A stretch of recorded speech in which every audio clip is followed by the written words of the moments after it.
Gonzalez's study of the Earth's habitability led him and colleague Jay Richards to expand the scope of their research.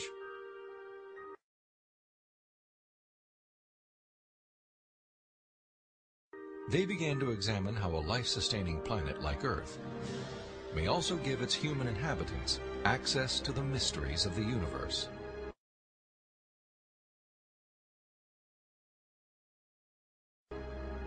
I don't think there has ever been a time in the history of the human race in which at least some people haven't contemplated these questions. We ask, why can we see distant galaxies, millions of light years away in the universe? Why can we postulate what's going on inside atoms or inside black holes? Why are we able to discover things about the universe, to answer questions about its age?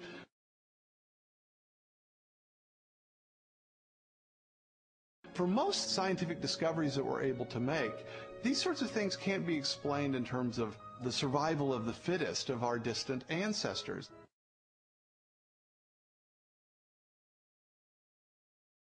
Not only our ability to do science, but the openness of the natural world to science just completely outstrips the sort of reductionist and Darwinian explanations that we're used to.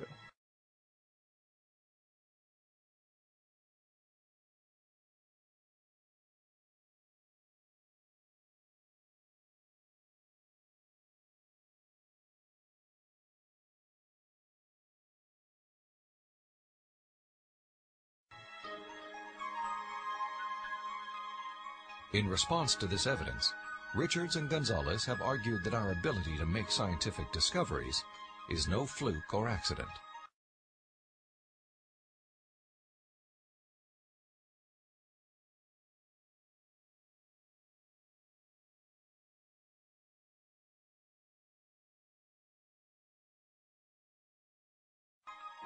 Instead, it points to an underlying purpose behind the universe.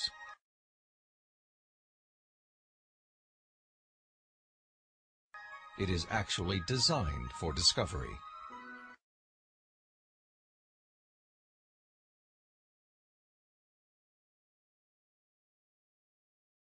Guillermo Gonzalez and I spent several years pursuing a hypothesis that those rare things that life needs in a planetary environment, those things that make a planet habitable, also set up the best set of conditions overall for scientific discovery.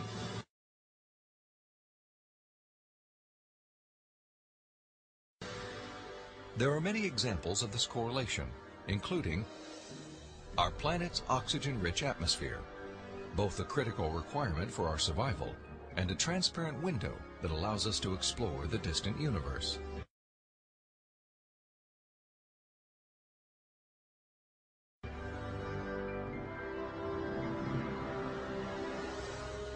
The Earth's precise distance from the Sun and the size of its moon and home star. These factors not only control our planet's temperature, axial tilt, and the movement of its tides, they also ensure perfect solar eclipses, phenomena that have provided scientists with invaluable data about the composition of stars and the properties of light. And our location in the Milky Way. The Earth is positioned between two spiral arms within a relatively small region where life is possible. As a result, we enjoy an excellent platform for clear, unimpeded views of our galaxy and the rest of the cosmos.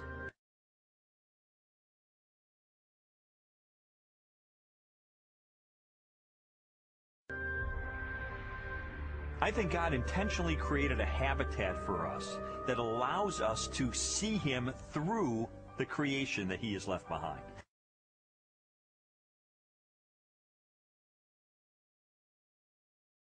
And this habitat is conducive for us to do scientific research. It didn't have to be that way, but it is. Why?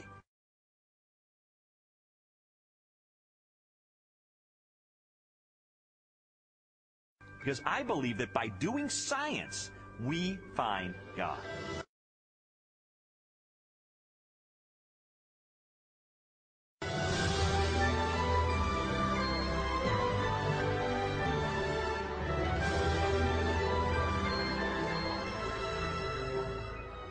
The final leg of Strobel's investigation transported him from the deepest reaches of the cosmos to the microscopic universe of the living cell and the science of biochemistry. There he encountered more challenges to Darwinian evolution and new evidence of design.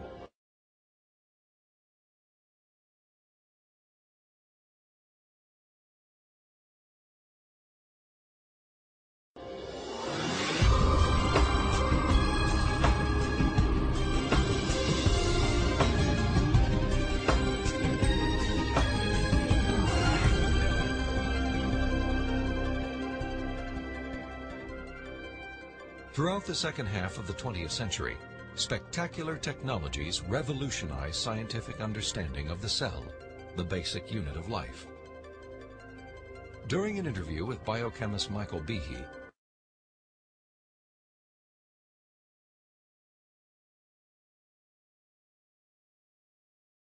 Strobel learned how this new knowledge has shaken the foundations of Darwin's theory.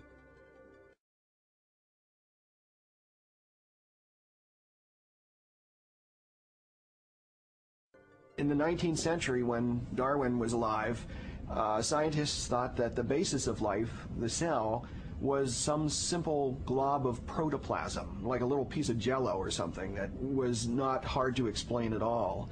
But with the hard work of science in the 20th century,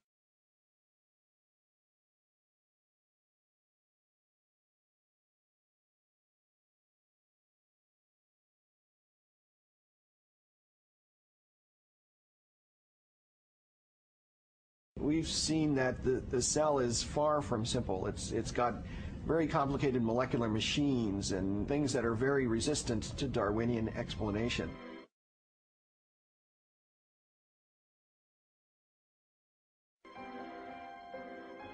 Michael Behe has devoted his career to the study of the design and operation of the cell.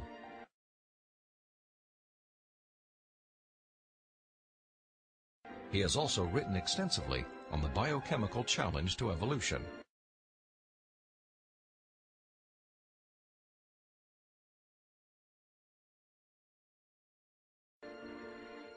Most people have no idea of how small and complex cells are.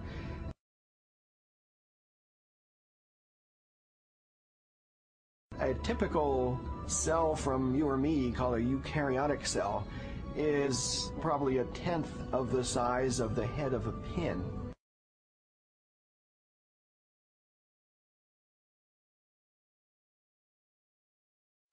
And yet, in that single cell, there are about 3 billion units of DNA.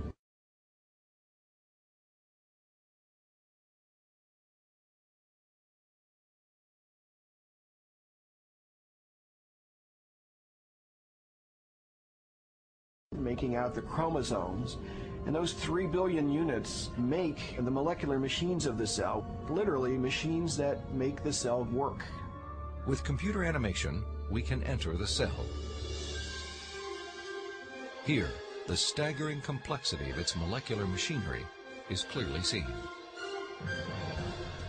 It's like going into an automobile factory.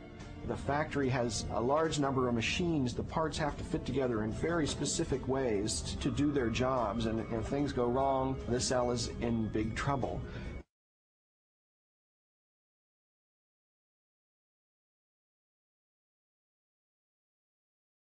And just one cell is enormously complex, but humans, you and I, are made from trillions of cells, and those trillions of cells have to fit together in the right way and do their own job. Darwinism was a lot more plausible when we were thinking about globs of protoplasm than it is when we're thinking about molecular machines.